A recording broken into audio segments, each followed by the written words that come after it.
हरे कृष्णा। तो आज है निर्जला एकादशी। निर्जला एकादशी अर्थात है ना, जिसमें जल तक नहीं पिया जाता, जिसको हम है ना पांडव एकादशी के नाम से या भीम एकादशी के नाम से भी जानते हैं। तो आइए कथा का श्रवण करते हैं। श्रील प्रभुपाद की जय हो। एक बार पांडुपुत्र भीमसेन ने अपने पितामह शील व्यासदेव से पूछा, हे पितामह, माता कुंती, द्रौपदी, तात युधिष्ठिर, अर्जुन, नकुल और सहदेव सभी एकादशी का व्रत करते हैं। भ्राता युधिष्ठिर मुझे भी यह उपवास करने को कहते हैं, क्योंकि एकादशी व्रत पालन वेदों का आदेश है, परंतु मुझसे भूख सहन नहीं होती। मैं ऐसा क्या करूं कि एकादशी व्रत पालन की पुण्य मुझे प्राप्त हो सके। इसके लिए मैं आपके आदेश अनुसार पूजा, उपासना, है ना, क्षमा, तदनुसार दान धर्म आदि कर सकता हूँ। तो जो है ना भीमसेन जो हैं वो क्या थे कि कोई भी एकादशी व्रत का पालन नहीं कर पाते थे। तो लेकिन उनके अंदर इच्छा थी, है ना। तो ऐसे काफ़ी भक्त होते हैं जिनको भूख बहुत ज़्यादा लगती है, खाने को ना मिले तो फिर तब तक वो, है ना। तो इसीलिए भीमसेन के लिए एक ये एकादशी, ऐसी एकादशी जिसमें सारी एकादशियों का फल प्राप्त होता है। यह सुनकर शील व्यासदेव ने कहा, हे भीम, वह व्यक्ति नरक के स्थान पर स्वर्ग जाता है जो शुक्ल पक्ष तथा कृष्ण दोनों पक्षों की एकादशियों का पालन करता है। देखिए कितना सुंदर है कि यह व्यासदेव ने कहा कि हे भीम, एक व्यक्ति नरक के स्थान पर स्वर्ग जाता है। अगर किसी को नरक जाना हो ना, तो वो नरक जाने से बच जाएगा अगर वो एकादशी पालन करता है। तो नरक की जगह वो कहाँ जाएगा? स्वर्ग जाता है। और जो शुक्ल पक्ष तथा कृष्ण पक्ष दोनों पक्षों की एकादशी का पालन करता है, वो व्यक्ति नरक नहीं जाता। सबसे बड़ी उपाधि तो यही है, उसको नरक जाना नहीं पड़ेगा। अतः मास में इन दोनों तिथियों में अन्न ग्रहण करना वर्जित है। तो जो भी एकादशी आती है उसमें क्या होता है? अन्न ग्रहण करना नहीं चाहिए, अन्न ग्रहण करना वर्जित है।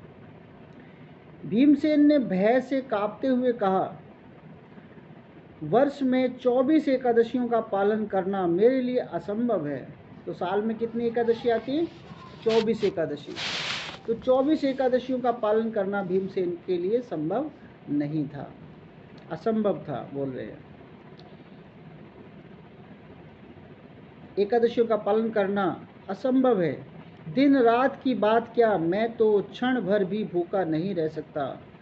भूख नामक उदर अग्नि मेरे उदर में नित्य प्रज्वलित रहती है, जिसे शांत करने के लिए मुझे बहुत सा भोजन करना पड़ता है। बहुत हुआ तो मैं वर्ष में केवल एक दिन व्रत कर सकता हूँ। तो जो भक्त व्रत नहीं कर पाते, है ना, तो उनके लिए ये एकादशी है कि वर्ष में एक बार तो व्रत कर ले, है ना। तो ये बहुत बड़ी कृपा है। जो एकादशी नहीं रख पाते हैं तो वर्ष में कम से कम एक व्रत निर्जला एकादशी रख सकते हैं। तो इसी तरह भीम ने कहा। इसके उपरांत शील व्यासदेव ने कहा, ज्येष्ठ मास के शुक्ल पक्ष में आने वाली एकादशी को निर्जल एकादशी कहते हैं। इस दिन जल नहीं ग्रहण करना चाहिए और ना ही कुछ खाना चाहिए। एकादशी के सूर्योदय से द्वादशी के सूर्योदय तक पानी भी वर्जित है। एकादशी के सूर्योदय से द्वादशी के सूर्योदय तक, ठीक है, आगे ना, एकादशी के सूर्योदय से द्वादशी के सूर्योदय तक पानी भी वर्जित है। इस प्रकार व्रत पालन करने वाले को वर्ष के समस्त एकादशियों के फल इस एकादशी ही व्रत में हो जाता है। तो समस्त एकादशी का फल मिल जाता है एक व्रत का पालन करने से। हे भीमसेन, इस एकादशी को प्राप्त होने वाले पुण्यों के बारे में सुनाएं। अब क्या अब एकादशी रखने तो क्या पुण्य प्राप्त होगा। देखिए, इस व्रत का पालन से सभी तीर्थों में स्नान का फल प्राप्त होता है। तो हम लोग तीर्थ स्थान पे नहीं गए लेकिन एकादशी रख रहे हैं, तो समझो तीर्थ स्थान का फल प्राप्त होगा। हरि बोल। और के समय यमदूत के स्थान पर सुंदर विष्णुदूत उस व्यक्ति को वैकुंठ ले जाएंगे। तो मृत्यु के समय कौन आएगा? यमदूत नहीं आएंगे, है ना, विष्णुदूत आएंगे। और वो कहाँ ले जाएंगे? वैकुंठ ले जाएंगे। इस एकादशी का पालन करके जो कोई भी गोदान करता है वह अपने सभी पाप कर्मों से मुक्त हो जाता है। देखिए, एकादशी का व्रत पालन करने, द्वादशी पे क्या गौ को दान देना चाहिए, गाय को दान देना ना भूलें। वो क्या हो जाता है? सभी पाप कर्मों से मुक्त हो जाता है। तो गाय को दान अवश्य देना चाहिए, ठीक है, तभी फल की प्राप्ति होगी। सुन रहे हैं सभी ध्यान से? जी प्रभु जी। जी।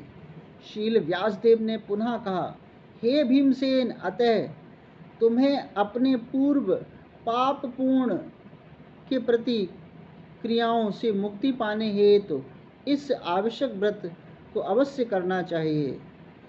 तुम्हें परम पुरुषोत्तम भगवान श्री कृष्ण से अपने संकल्प का उद्घोषण करके इस प्रकार प्रार्थना करनी चाहिए, हे देवादिदेव, हे पुरुषोत्तम भगवान, आज मैं निर्जला रहकर एकादशी व्रत का पालन करूंगा। हे असीमित अनंत देव, मैं अगले दिन द्वादशी का व्रत पारण करूंगा। अतएव मैं पापों से निवृत्त के लिए भक्तों को भगवान में पूर्ण श्रद्धा तथा अपनी इंद्रियों में पूर्ण संयम के साथ इस एकादशी व्रत का पालन करना चाहिए। भले ही आप उसके पाप सुमेरु या मंथरा पर्वत के समान क्यों न हो, यदि वह इस एकादशी व्रत का पालन करता है तो उसे पूर्व जनित पाप निरस्त होकर भस्म हो जाते हैं और इस एकादशी की महान शक्ति है। देखिए, पूर्व इस जन्म के पाप भी और जो पिछले जन्म के पाप हैं वो भी क्या हो जाते हैं? निरस्त हो जाते हैं एकादशी रखने से। हे भीम, भगवान कृष्ण ने कहा है कि इस एकादशी का पालन करने वाले व्यक्ति को पवित्र जल में स्नान करना चाहिए, सुयोग्य व्यक्ति को दान करना चाहिए। देखिए, हमें क्या करना चाहिए? गंगा स्नान करना चाहिए। और गंगा नहीं स्नान कर पाए तो फिर गंगा जल तो होता है घर पे, उसको से कर सकते हैं, है ना। जिसके पास है सुविधा तो उसको गंगा स्नान के लिए जाना चाहिए।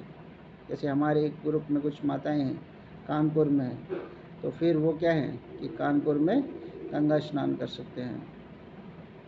सुयोग्य व्यक्ति को दान करना चाहिए। अब ये दान देखते नहीं कि किसी को भी दान में दे दें, कोई घर पे आ जाए, अरे दान नहीं, उसकी पात्रता देखनी चाहिए, वो दान का क्या करेगा, उसको दान देना चाहिए। जप माला, है ना, पर भगवान के पवित्र नाम का जप करना चाहिए, जो हम सुबह आज कर रहे थे, है ना। तो जप माला करनी चाहिए और भगवान के पवित्र नाम का जप करना चाहिए और संस्तुत यज्ञ करना चाहिए। इस प्रकार उसे अक्षय लाभ की प्राप्ति होती है। किसी अन्य धार्मिक कार्यों को करने की कोई आवश्यकता नहीं है। देखिए, तो जितना हम ये कर लें, है ना, गौ को दान दे दें, सुयोग्य व्यक्ति को दान दें, जप करें, कम से कम 25 माला का जप करना चाहिए, है ना। लेकिन आज जो है निर्जला एकादशी है तो आज 64 भी कर लेते हैं भक्त लोग। तो जैसा जिसका, कम से कम 25 माला, अधिक से अधिक कोई संख्या नहीं।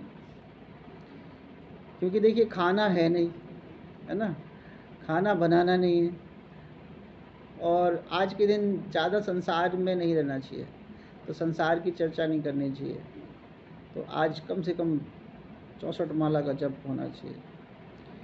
इस दिन एक ब्राह्मण को जलयान या एक छाता या जूते चप्पल दान देना चाहिए।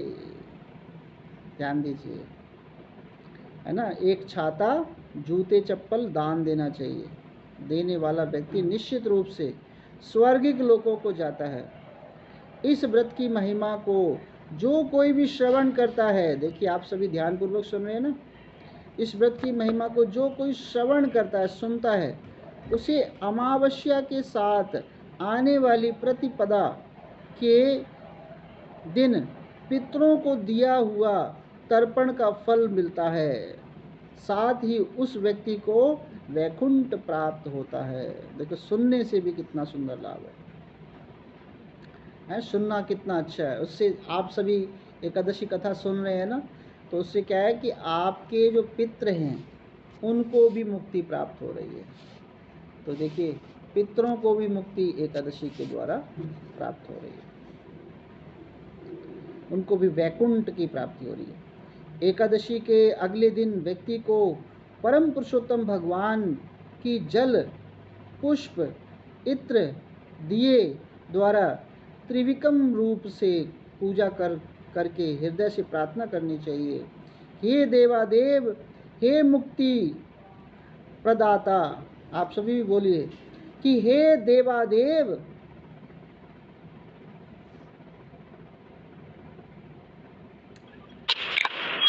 हे देवादेव, देवादेव, हे देवादेव। क्योंकि सुनाई नहीं दे रहा, बंद करके मुक्ति देता।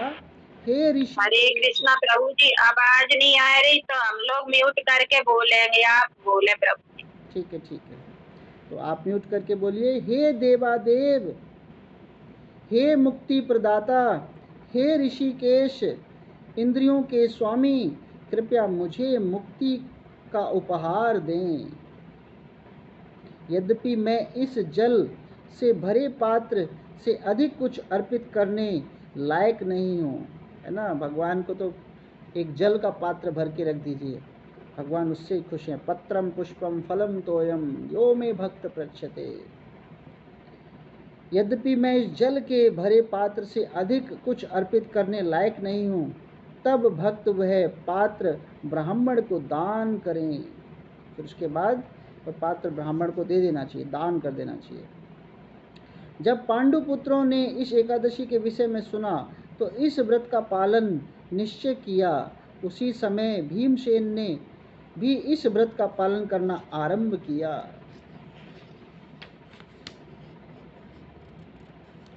इसलिए इस एकादशी को भीमसेनी एकादशी भी कहा जाता है। भगवान श्री कृष्ण ने घोषणा की, देखिए भगवान श्री कृष्ण क्या घोषणा कर रहे हैं कि जो कोई भी इस एकादशी के दिन पुण्य कर्म करता है, तीर्थ स्नान में स्नान करता है, वैदिक मंत्रों का पाठ करता है और यज्ञ करता है, यह सब अक्षय हो जाता है। तो वो भी देखिए कितना सुंदर भगवान कृष्ण बोल रहे हैं, इसको कितना धन धान्य की प्राप्ति होगी। इसलिए इस एकादशी में बड़ा ध्यान पूर्वक हमें नाम जप करना चाहिए, है ना। वेदों, गीता के मंत्रों का, गीता के श्लोकों का अध्ययन करना चाहिए। यहाँ वहव्रत पुराण में पांडव निर्जला एकादशी की महिमा का गान किया गया है। यदि कोई व्यक्ति सर्वाधिक शुष्क मौसम में निर्जल उपवास करता है तो यह एक अत्यंत साहसिक कार्य है। भीम ने एक ऐसे व्रत हेतु प्रार्थना की जिसके द्वारा वे समस्त अन्य उन व्रतों का पालन का पुण्य प्राप्त कर सके जिनका पालन करने में असमर्थ थे।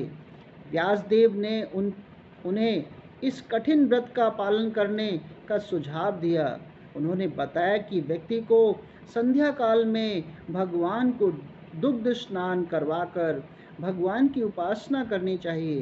द्वादशी पर उसे व्रत का पालन करने से पूर्व ब्राह्मण को जल का पात्र दान करना चाहिए, वह भोजन कराना चाहिए। हे पुत्र, भगवान केशव जो कि हाथों में शंख, चक्र, गदा व पद्म धारण करते हैं, वह स्वयं मुझे बताया था कि संपूर्ण वर्ष में होने वाली एकादशी के व्रत का पालन का पुण्य इस एक एकादशी निर्जला का व्रत करके प्राप्त किया जा सकता है, इसमें कोई संशय नहीं है। हरि भक्ति विलास में 15.25 पद्म पुराण से व्यास देव का भीष्म सेन के कथन है ये कि जो कोई इस विशिष्ट एकादशी का व्रत का पालन नहीं करता है, बड़ा ध्यान पूर्वक सुनिए कि पद्म पुराण में क्या लिखा गया कि जो कोई इस विशिष्ट एकादशी के व्रत का पालन नहीं करता, निसंदेह उसे अपराधी, भ्रष्ट, आत्मघाती व्यक्ति मानना चाहिए। आत्मघाती मतलब सुसाइड कर रहा है वो, जो एकादशी का व्रत का पालन नहीं कर रहा है वो अपनी आत्मा का क्या कर रहा है, सुसाइड कर रहा है, हनन करता है, मानना चाहिए। श्लोक हरि भक्ति विलास में 15.33 में पद्म पुराण में व्यासदेव और भीष्म सेन के ये कथन है। शील प्रभुपाद की जय हो। निर्जला एकादशी महा महोत्सव की जय हो। हरे कृष्णा कृष्णा हरे हरे राम राम राम हरे